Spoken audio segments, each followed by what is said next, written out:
مالك يوم الدين والصلاة والسلام على سيد الأنبياء والمرسلين وعلى آله وأصحابه الصادقين أما بعد وأعوذ بالله من الشيطان الرجيم بسم الله الرحمن الرحيم إنا أعطيناك الكوثر فصل لربك وانحر إن شانئك هو الأبتر صدق اللہ العظیم۔ چھوٹی سی سورت ہے انا اعطیناک الکوثر۔ اس سورت کو سمجھنے سے پہلے اس کا بیک گراؤنڈ سمجھو، جس کو اردو میں کہتے ہیں شان نزول۔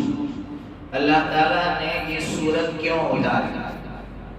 مشرکین مکہ میں ایک شخص تھا جس کا نام تھا عاص بن وائل، کٹر دشمن تھا اسلام کا، عاص بن وائل۔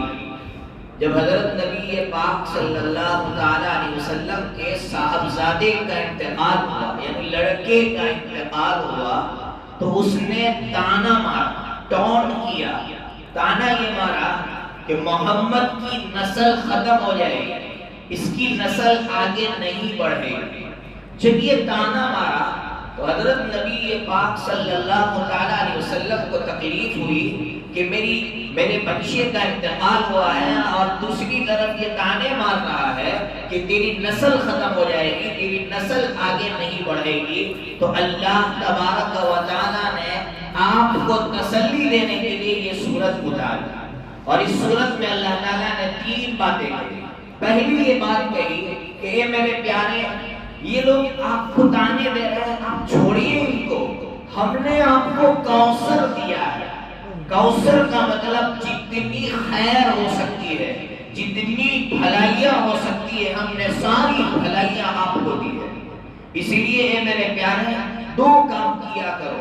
پہلا کام نماز پڑھتے رہو، نمبر 2 قربانی کیا کرو، مال کی قربانی، جان کی قربانی، بس قربانی دو دین کے خاطر۔ یہ جو آپ کا دشمن ہے، جو آپ کو تانے دے رہا ہے، وہ ختم ہو جائے گا، لیکن آپ کی نسل ختم نہیں ہوگی۔ میں آپ سے یہ پوچھوں، عاص بن وائل، اس کی نسل دنیا میں کہیں آپ کو ملی بھائی؟ ارے بولو نا بھائی، کہیں ملی؟ آپ نہیں ملی، لیکن میرے آقا صلی اللہ علیہ وسلم کی نسل آپ کو ملی کہ نہیں ملی؟ اور عجیب اللہ کا نظام دیکھیے، کربلا کے میدان میں حضرت سیدنا حسین رضی اللہ تعالیٰ عنہ جب پہنچے ہیں یزید کے مقابلے کے لیے، آپ کے گھرانے کے تقریباً 72 افراد کو شہید کر دیا گیا۔ دنیا یہ سوچ رہی تھی کہ آقا کی نسل پوری ختم ہو گئی، اب آگے نہیں بڑھے گی۔ اللہ کا نظام دیکھیے، کربلا کے میدان میں حضرت سیدنا حسین رضی اللہ تعالیٰ عنہ کے ایک صاحبزادے جن کا نام تھا علی اور ان کا لقب تھا زین العابدین، تو علی زین العابدین، جن کو شیعہ امام زین العابدین کہتے ہیں، علی زین العابدین رضی اللہ تعالیٰ 24 سال کی عمر کی بیمار تھے، یا 22 سال کی عمر کی بیمار تھے۔ دشمن آیا بھی مارنے کے لیے، لیکن بیمار دیکھ کر چلا گیا، بیمار کو کیا مارو؟ اللہ کا نظام دیکھیے، اللہ تبارک و تعالیٰ نے اسی صاحبزادے سے نسل چلائی ہے، آقا صلی اللہ علیہ وسلم کی۔ اللہ چاہتے ہیں تو اللہ فرما رہے دشمن کی نسل ختم ہو جائے گی، لیکن آقا کی نسل ختم نہیں ہوگی۔ میں ایک بات ضرور کہوں گا، مسلمانوں، اسلام جس شان کے ساتھ آیا تھا اسی شان کے ساتھ قیامت تک چلے گا، اسی طرح اسلام بھی ختم نہیں ہوگا۔ جس طرح آقا کی نسل ختم نہیں ہوگی، اسی طرح اسلام بھی ختم نہیں ہوگا، اور مسلمان بھی ختم نہیں ہوں گے۔ آج ہر نوجوان کے دلوں دماغ میں ایک ڈر بٹھایا گیا ہے، ایک ڈر بٹھایا جا رہا ہے، نوجوان کے دماغ میں ڈر ہے، کیا ہو رہا ہے؟ میں آپ کو سناؤں، آپ نے عراق کا نام سنا ہوگا۔ عراق کا کیپٹل تھا، کیپٹل بغداد۔ بغداد کے اندر آج سے 700-800 سال پہلے کی بات کر رہا ہوں، اس وقت صرف بغداد میں 25 لاکھ مسلمان تھے، 25 لاکھ مسلمان۔ جب چنگیز آیا، چنگیز نے اور ہلاکو نے دونوں نے مل کر 25 لاکھ میں سے 18 لاکھ مسلمانوں کو شہید کر دیا تھا. بتاؤ 25 میں سے 18 لاکھ مسلمان شہید ہو گئے تو کیا آج بغداد میں مسلمان نہیں ہے؟ ارے بولو نا بھائی، ہے نا؟ تو کیا اس ملک میں 30 کروڑ مسلمان ہیں؟ 30 کروڑ کو بیوقوف بنایا جا رہا ہے. 40 کروڑ مسلمان ہیں تو کیا کچھ مسلمانوں کو شہید کر دینے سے یہ سمجھا جائے گا کہ مسلمان ختم ہو جائیں گے؟ ارے مکہ جہاں سے اسلام پھیلا ہے، جہاں سے اسلام پھیلا ہے، مکہ کی سرزمین پر مٹھی بھر جماعت ہجرت کرتی ہے، مدینہ منورہ جاتی ہے. کتنے 6 سال ہو جاتے ہیں ہجرت کے، یعنی مدینہ منورہ گئے ہوئے 6 سال ہو گئے. حدیبیہ ہوتی ہے یعنی آپس میں صلح ہوتی ہے. 1400 صحابہ ہیں، صرف 1400 صحابہ ہیں، لیکن 2 سال کے اندر 10,000 کا لشکر لے کر میرے آقا مکہ مکرمہ میں پہنچتے ہیں. اور وہی دشمن جس نے آقا کو اور مسلمانوں کو مکہ سے نکالا تھا وہ سرنڈر ہو رہا ہے اور وہ اسلام لانے کے لیے تیار ہے. اس لیے یہ مت سوچو اسلام کا کیا ہوگا، مسلمانوں کا کیا ہوگا. نہ اسلام کا کچھ ہونے والا ہے نہ مسلمانوں کا کچھ ہونے والا ہے. ہاں میں اپنے اعتبار سے سوچوں کہ میں ایمان پر باقی رہوں گا یا نہیں رہوں گا. ایک محدث تھے یعنی حدیث پڑھانے والے، اپنے ساتھ ایک طوطے کو لے جاتے تھے. حدیث پڑھاتے تھے تو حدیث کے درمیان میں لا الہ الا اللہ، لا الہ الا اللہ، محمد رسول اللہ آتے رہتا ہے. طوطے نے بھی سیکھ لیا. طوطا ہمیشہ کلمہ پڑھتے رہتا. ایک دن بلی نے حملہ کیا، طوطا مر گیا. حضرت کے پاس جو پڑھتے تھے وہ آئے، دیکھا حضرت رو رہا ہے تو پوچھا شاگردوں نے حضرت کیوں رو رہے ہیں؟ یہ طوطا مر گیا اس لیے رو رہے ہیں. تو اسے طوطے سے بہت محبت تھی نا آپ کو. کہا نا طوطا مر گیا اس کے لیے نہیں رو رہا. تو کہا حضرت کیوں رو رہے ہیں؟ کہا رو اس لیے رہا ہوں کہ اس طوطے کو میں نے کلمہ سکھایا تھا، لیکن حالات آئے تو صرف چیخا، موت کے وقت کلمہ نہیں پڑھ سکا. میں اس لیے رو رہا ہوں کہ اگر حالات میں میری موت آئے اور موت کے وقت صرف میں چیختا رہ گیا اور میری زبان سے اللہ کا کلمہ صادر نہ ہوا تو میرا کیا ہوگا. آج قسم خدا پاک کہ ہر انسان کو ڈرنے کی ضرورت ہے.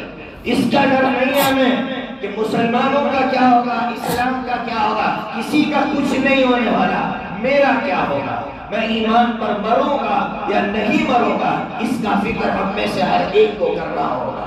اس کے لیے میں 3 کام دے کر جا رہا ہوں. بہت شوق سے بات کر رہا ہوں. 3 کام دے کر جا رہا ہوں. پہلا کام 5 وقت کی نمازیں مسلمانوں پابندی سے پڑھو، اللہ ایمان پر خاتمہ عطا فرمائیں گے. پڑھیں گے نا بھائی انشاءاللہ. 5 وقت کی نمازیں پابندی سے پڑھو. بہت خوشی ہے، بہت خوشی ہے آپ کے جوان آنے ہیں مسجدوں کی طرف. میں آپ کو نہیں کہہ رہا ہوں، میں اپنے آپ سے کہہ رہا ہوں میں بھی نماز پڑھوں. ہم سب پڑھیں گے.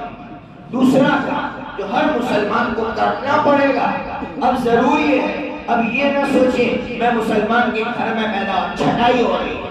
چھٹائی سمجھتے ہیں اللہ ہم کو ہٹا رہے دوسرے کو لے رہا ہے، اللہ ہم کو ہٹا رہے دوسرے کو لے آ رہے ہیں. اس لیے ہم میں سے ہر شخص کو ڈرنا ہوگا. دوسرا کام ہر مسلمان قرآن کو پڑھے اور سمجھے، پڑھے اور سمجھے، پڑھے اور سمجھے. ہر مسلمان کو پڑھنا ہوگا اور سمجھنا ہوگا. اس کے لیے میں نے کہا تھا کہ یہاں رمضان کے بعد ترتیب بنے گی، مولانا قرآن سکھائیں گے، آپ کو صحیح کرائیں گے. ہر شخص آئے حصہ لے تاکہ اس کا قرآن صحیح ہو جائے. مجھے خوشی ہے کہ ہمارے یہ ذمہ دار جو ناہید بھائی ہے انہوں نے کہا کہ جس طرح بچوں کا جلسہ ہوتا ہے انشاءاللہ اس سال ہمارے جوان لڑکے حصہ لیں گے. دعائیں سنائیں گے امت کو. جوان لڑکے دعاؤں میں حصہ لیں گے انشاءاللہ. دنیا نے اب تک دیکھا تھا کہ مکتب کے بچے حصہ لے رہے ہیں، لیکن انشاءاللہ آپ کی اس سرزمین ڈھولر سے اللہ تبارک و تعالیٰ یہ کارنامہ لوگوں کو دکھائیں گے. یہ ہمارے جو بڑی عمر کے لڑکے وہ حصہ لیں گے. تیسرا کام ہر شخص اپنے پیسے بچا کر اپنے گھر میں صدقے کا ڈبہ رکھے اور ڈبہ رکھ کے اس میں اس نیت سے پیسے ڈالے. آپ غریب ہیں 5 روپیہ ڈالیے، اے اللہ اس نیت سے ڈالتا ہو ہدایت کی ہوا چلا، اللہ ہدایت کی ہوا چلا، اس نیت سے میں صدقہ ڈال رہا ہوں. کہاں استعمال کریں گے؟ میں یہ نہیں کہہ رہا ہوں آپ ایک ٹرسٹ بنائیے، پیسے جمع کیجیے. آج کسی کو بھروسہ نہیں ہے، سب کہہ رہے پیسے کھا لیں. آپ کو جہاں مناسب لگتا ہے اپنے ہاتھ سے دیجیے. 500 روپیہ مہینے کا جمع اپنے ہاتھ سے کسی غریب کو دیجیے، آپ اپنے ہاتھ سے کسی اچھے کام میں استعمال کیجیے، آپ خود دیجیے، کسی کو دینے کی ضرورت نہیں، آپ اپنے ہاتھ سے دے آئیے۔ یہ تیسرا کام ہر شخص کو کرنا ہوگا۔ قسم خدا پاک کی، اسلام کی جو کٹر دشمن، 3 کٹر دشمن، نمبر 1 ابو جہل، نام سنا ہے نا بھائی، فرعون کہا گیا اس کو، اس امت کا فرعون۔ ابو جہل کے بیٹے اکرمہ کو اللہ نے اسلام کی دولت عطا کی کہ نہیں کی بھائی؟ نمبر 2 اسلام کا کٹر دشمن ابھی بتایا عاص بن وائل، اس کے بیٹے عمرو جنہوں نے مصر کو فتح کیا، ایجپٹ کو فتح کیا، حضرت عمرو رضی اللہ تعالیٰ کو اسلام کی دولت عطا فرمائی۔ اور تیسرا اس زمانے کا امبانی اڈانی تھا، ولید بن المغیرہ، اتنا مالدار کہ قرآن نے کہا ہے کہ اتنا مالا وبنین شہودا ومہدت له تمہیدا، قرآن نے اس کا ذکر کیا 19ویں پارے میں سورہ مدثر۔ امبانی اڈانی سے بہت بڑا مالدار، اللہ نے خالد، ان کا بیٹا تھا خالد بن الولید رضی اللہ تعالیٰ، خالد کو ایمان کی دولت عطا فرمائی۔ اس لیے یہ مت سوچو اسلام کا کیا ہوگا، بابری مسجد شہید کرنے والے ایسے لوگ جنہوں نے بابری مسجد شہید کی، اپنے ہاتھوں سے سینکڑوں مسجدیں بنائی، سینکڑوں مسجدیں بنائی ہے۔ اس لیے یہ تو بھول جانا کہ اذان ختم ہو جائے گی، اذان میں لاؤڈ اسپیکر پر اذان ختم، کچھ نہیں ہونے والا، یہ صرف ٹھکوسلے ہے، یہ صرف ایک سیاست ہے، لیکن سچائی یہ ہے اسلام پھیلے گا اور تیزی سے پھیلے گا۔ آج میرا ایک شاگرد میرے پاس پڑا ہو، مغرب کے بعد مجھ پر فون کر کے عجیب بات کہی، میں خوب رویا مغرب کے بعد، میں نے کہا ایک طرف میں خوشی سے جھوم رہا ہوں، آج قرآن مکمل ہو رہا ہے، کولابو گیا، یہ جانتے ہیں مفتی فرحان افتاء بھی کیا، اس کے بعد وہ اس سال گئے تھے، انہوں نے کہا استاذ خود میں نے اپنے ہاتھوں سے، مسلمانوں کے گھروں میں مورتیاں تھیں، مسلمانوں کے گھروں میں مورتیاں تھیں، مجھ سے کہا حضرت آپ توڑیے، میں نے خود اپنے ہاتھوں سے مورتیاں توڑی۔ آج ہم یہ سمجھ رہے ہیں کہ ہم مسلمان ہیں، ہم بہت اچھے ہیں۔ اس نے جب یہ جملہ کہا مجھے بہت رونا آیا، میں نے کہا بیٹا تیری نجات کے لیے کافی ہے، بہت بڑا کام کیا، اللہ سے جب دعا مانگے تو اللہ سے کہنا ہے اللہ میری اس عمل کے صدقے پوری امت کی نجات فرما۔ اتنا بڑا کام کر کے وہ لڑکا آیا، ابھی گھر آیا، بمبئی کا رہنے والا ہے، وہ کہہ رہا ہے کہ لوگ رو رہے تھے، چیخیں مار مار کے رو رہے کہ ہم کو کچھ نہیں معلوم، ہم تو بتوں کو بھی سجدہ کرتے ہیں، ہم تو کبھی نماز بھی پڑھ لیتے ہیں، ہم کو کچھ نہیں معلوم۔ اس لیے ایمان کی طرف آؤ، اسلام کی طرف آؤ، سچائی کی طرف آؤ۔